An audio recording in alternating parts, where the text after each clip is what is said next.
Halo, kembali lagi bersama saya Wilhelmina Yosefin di seputar psikologi pendidikan. Oke, seperti yang kita tahu, setiap anak itu adalah unik.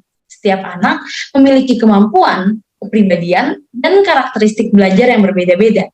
Maka dari itu, kita tidak bisa menyamakan pengalaman belajar dari masing-masing anak dan bagaimana cara belajar mereka.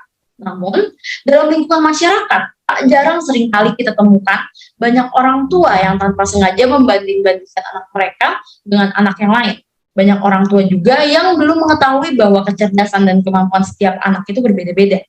Banyak orang tua menganggap kecerdasan anak diukur dari adanya ranking di sekolah. Maka, jika anak tersebut memiliki kemampuan belajar yang kurang di sekolah, orang tua akan menganggap anak mereka itu kurang mampu. Selain itu juga, cara belajar di sekolah yang terkesan general terkadang tidak berhasil untuk siswa tertentu. Hal ini juga mungkin berkaitan dengan anak-anak yang datang ke sekolah memiliki pengalaman belajar yang berbeda-beda dari sebelumnya. Ada yang sudah lebih unggul dulu, dan mungkin malah ada yang jauh tertinggal karena tidak memiliki pengalaman seperti siswa yang unggul. Nah, maka dari itu, sekolah biasanya melakukan sebuah tes untuk mengukur kemampuan dari anak tersebut. Tujuannya adalah agar anak tersebut mendapatkan pengalaman belajar yang sesuai. Nah, di sekolah, biasanya anak-anak diukur intelijensinya menggunakan sebuah tes yang diberi nama tes IQ.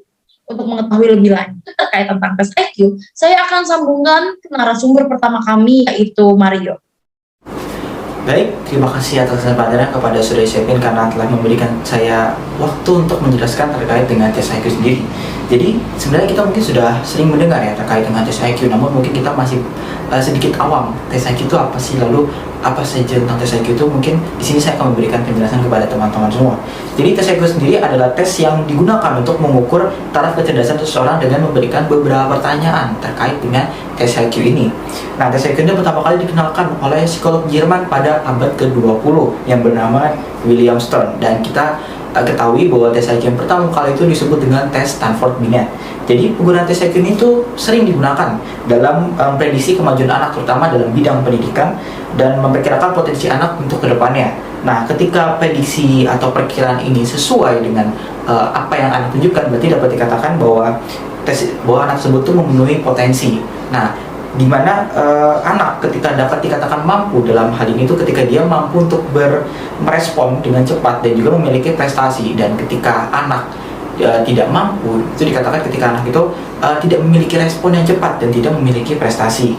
Nah, dengan adanya tes IQ ini jelas sangat membantu terutama dalam bidang pendidikan, karena kita tahu untuk biasanya ketika kita waktu SMA kita sering mengikuti tes IQ itu untuk mengukur taraf kecerdasan kita sendiri, dan di sini guru sangat berperan aktif untuk melihat tes IQ tersebut dan menaruh kita memberikan pembelajaran cocok untuk kita sendiri. Nah, terus juga ternyata ada asumsi nih bahwa kemampuan umum atau kecerdasan yang diukur tes IQ ini tuh sebagian besar diwariskan. Namun dalam suatu studi, dalam studi anak kembar, jadi terdapat 2 anak kembar yang kita tahu anak kembar itu memiliki inteligensi yang sama, karena banyak yang mengkirakan kalau kecerdasan itu berasal dari orang tua. Nah, di situ ada anak kembar yang memiliki ibu yang sama. Nah, di sini tuh anak kembar ini dipisahkan dengan lingkungan yang berbeda, dan ternyata hasilnya itu anak kembar ini memiliki kemampuan yang berbeda. Dan dari sini kita bisa menyimpulkan kalau inteligensi itu tidak hanya bersumber dari orang tua, tapi juga bisa dipengaruhi oleh lingkungan. Nah, tes IQ ini juga tentu memiliki sebuah kelemahan, di mana tes IQ ini tidak dapat mengukur kreativitas. Jadi contohnya tuh terdapat anak autis, bisa kita ketahui bahwa anak autis itu mungkin kurang dalam hal inteligensinya. Nah, tapi anak autis kan beberapa mungkin kita melihat mereka mempunyai kemampuan dalam kreativitas seperti menggambar, bermain piano, bermain gitar, atau hal-hal lainnya yang tidak bisa diukur dari tes IQ. Nah, disinilah letak tes IQ ini tuh memiliki kelemahan. Oke, terima kasih Saudara Mario. Jadi tadi kita sudah mendengarkan berbagai fakta terkait pengukuran intelijensi. Nah, jadi intelijensi ini merupakan kemampuan bawaan individu. Lalu, apa saja faktor yang dapat mempengaruhi intelijensi atau kemampuan tersebut? Nah, jawaban dari pertanyaan tersebut akan disampaikan oleh narasumber kedua kami, yaitu Saudara Cecilia. Baik, terima kasih atas waktu yang diberikan kepada saya untuk menjelaskan mengenai apa saja sih faktor yang dapat mempengaruhi kemampuan, lalu proses belajar maupun perkembangan dari anak. Jadi yang pertama adalah pendidikan orang tua. Nah, anak yang memiliki orang tua berpendidikan rendah atau putus sekolah itu cenderung memiliki akademik yang rendah juga di sekolahnya. Nah, bahkan di antara mereka tuh ada juga yang ikut putus sekolah atau tidak melanjutkan pendidikannya sama seperti orang tuanya. Nah, otomatis kecerdasan yang dimiliki anak juga tidak dapat berkembang secara maksimal. Nah, sedangkan orang tua berpendidikan tinggi itu akan lebih aware dan memperhatikan pendidikan dan fasilitas yang dapat menunjang kemampuan dari anaknya. Nah, lalu yang kedua adalah posisi kelahiran anak dalam keluarga. Nah, anak yang lahir pertama itu biasanya ketika kecil akan mendapatkan perhatian yang lebih dari orang tuanya. Sedangkan anak yang lahir mungkin posisi kedua, ketiga maupun seterusnya itu mendapatkan perhatian yang lebih sedikit karena perhatiannya akan terbagi dengan saudara-saudaranya yang lain. Nah, selain itu juga orang tua tuh juga merasa anak kedua dan seterusnya itu cukup mendapatkan perhatian dengan cara berinteraksi dengan kakak-kakaknya yang lebih besar.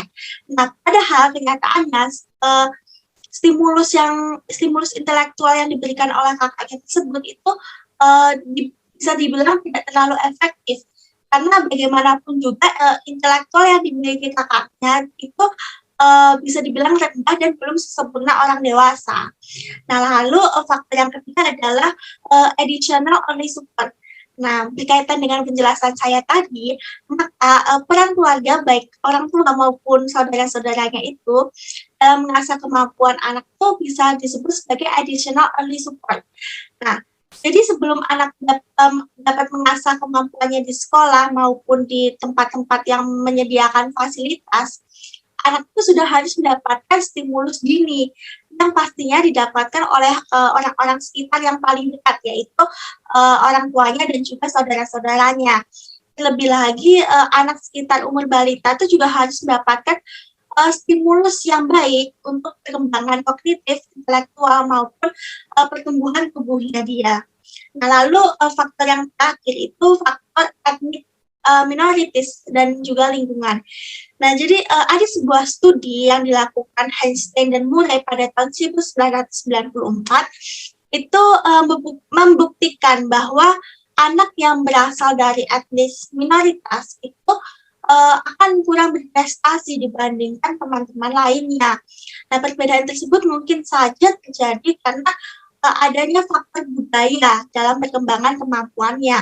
Nah, sebagai contoh nih, ada anak yang berasal dari suku Jawa, mungkin memiliki kemampuan yang berbeda dengan anak yang berasal dari suku Toraja.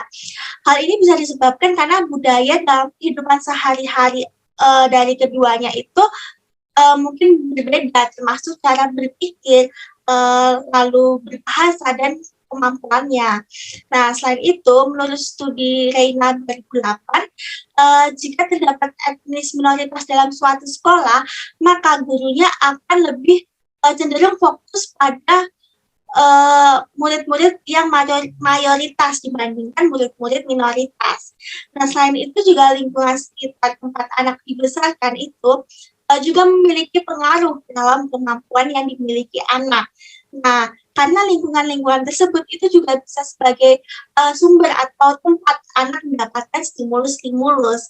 Nah, jadi sekian penjelasan saya mengenai faktor-faktor dari kemampuan, background kemampuan, jadi bisa saya kembalikan ke studio. Terima kasih.